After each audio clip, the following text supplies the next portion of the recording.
Our next chapter is computational chemistry, branch of chemistry that uses computer simulation to solve chemical problems. Chemistry से related कोई भी problem solve करनी हो by using computers तो हम लोग कंप्यूटेशनल केमिस्ट्री का यूज करते हैं. तो कंप्यूटर्स जो है वो भी टूल होते हैं, जैसे स्पेक्ट्रोफोटोमीटर है, कैलोरीमीटर है. इसी तरह कंप्यूटेशनल केमिस्ट्री का टूल जो है वो कंप्यूटर है. फॉर एग्जाम्पल, आप लोगों ने एक सिटी से दूसरी सिटी ट्रेवल करना है, पैदल जाएंगे तो बहुत टाइम लगेगा. तो आप लोग क्या करेंगे, कोई कार ले लेंगे, कोई बस ले लेंगे, तो आप लोगों का टाइम जो है वो इतना कंज्यूम नहीं होगा, टाइम सेव हो जाएगा. इसी तरह केमिस्ट्री में जब हम प्रॉब्लम सॉल्व करते हैं, स्पीशीज कम है, वो टाइम भी कम लगता है. लेकिन जैसे जैसे स्पीशीज इंक्रीज होती जाती हैं तो उनको सॉल्व करना इजी नहीं होता. तो इसी वजह से हमें कंप्यूटर्स जो है उनकी ज़रूरत पड़ी. तो कंप्यूटर्स हैं वो बहुत सारे प्रोग्राम को यूज़ करके सारी इंफॉर्मेशन को कंप्यूट करते हैं. कंप्यूटेशनल केमिस्ट्री कॉम्बिनेशन है केमिस्ट्री का, मैथ्स का और फिजिक्स का. या हम इन शॉर्ट कह सकते हैं कि ये फिजिकल केमिस्ट्री की ब्रांच है. तो ये फिजिकल केमिस्ट्री ही इसका मेन कंटेंट है, क्योंकि फिजिकल केमिस्ट्री मैथ्स और फिजिक्स का कॉम्बिनेशन है. जैसे हम क्वांटम को देखते हैं तो क्वांटम केमिस्ट्री भी फिजिकल केमिस्ट्री की ही ब्रांच है. क्वांटम केमिस्ट्री से ही आगे कंप्यूटेशनल केमिस्ट्री इमर्ज हुई थी, क्योंकि कंप्यूटेशनल केमिस्ट्री में हम लोग जितनी भी स्टडी करते हैं वो सारी मॉलिक्यूलर लेवल पर जाके स्टडी करते हैं. मतलब हम लोग क्वांटम पार्टिकल्स यहाँ पर यूज करते हैं, क्वांटम पार्टिकल्स की स्टडी करते हैं. क्वांटम कंप्यूटर्स जिसपे कंप्यूटेशनल केमिस्ट्री की स्टडी होती है. तो क्वांटम कंप्यूटर्स जो हैं वो नॉर्मल कंप्यूटर्स की तरह नहीं होते, बल्कि नॉर्मल कंप्यूटर से डिफरेंट होते हैं. प्रिंसिपल दोनों का सेम होता है, लेकिन मतलब जैसे दोनों ने प्रॉब्लम सॉल्व करनी है, लेकिन उनका जो अरेंजमेंट है वो बिल्कुल डिफरेंट होती है. तो हम देखते हैं कंप्यूटेशनल केमिस्ट्री की एप्लीकेशन क्या क्या है. It help to understand the way world works.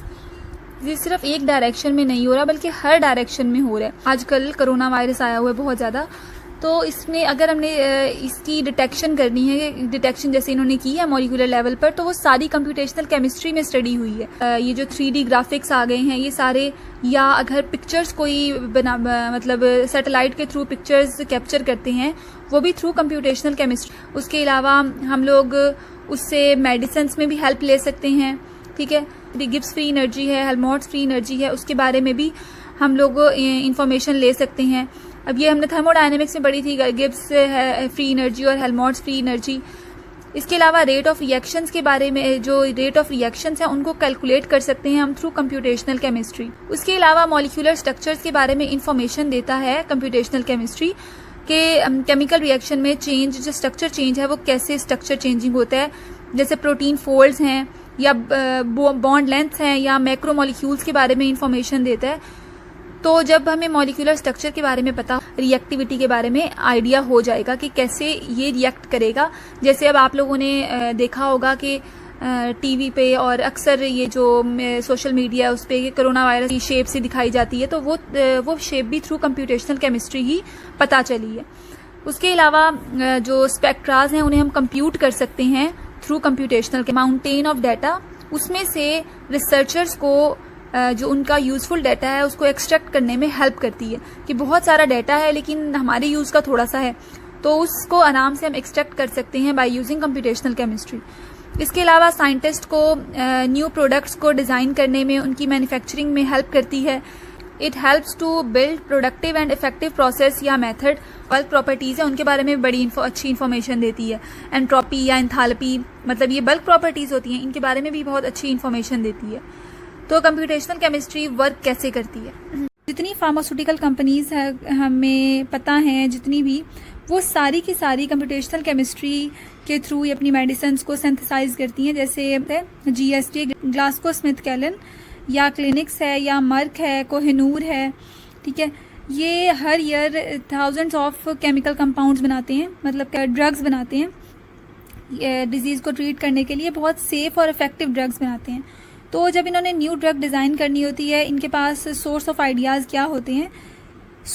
पहला सोर्स ये होता है कि वो मटेरियल यूज़ करें जो प्लांट्स या हर्ब्स में प्रेजेंट है, और उस मटेरियल को यूज़ करके कोई न्यू ड्रग बना लें.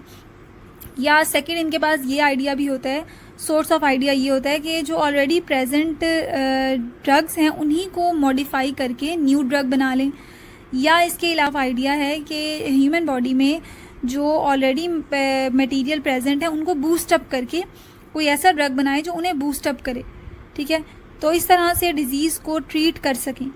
अब जब न्यू ड्रग बनानी है तो न्यू ड्रग बनाने के लिए उस ड्रग के मॉलिक्यूलर लेवल पर जाके उसके मॉलिक्यूलर लेवल को अंडरस्टैंड करना होता है कि वो मॉलिक्यूल उसका स्ट्रक्चर कैसा है, उसकी रिएक्टिविटी कैसी है और वो डिज़ीज़ पे कैसा अफेक्ट करेगा।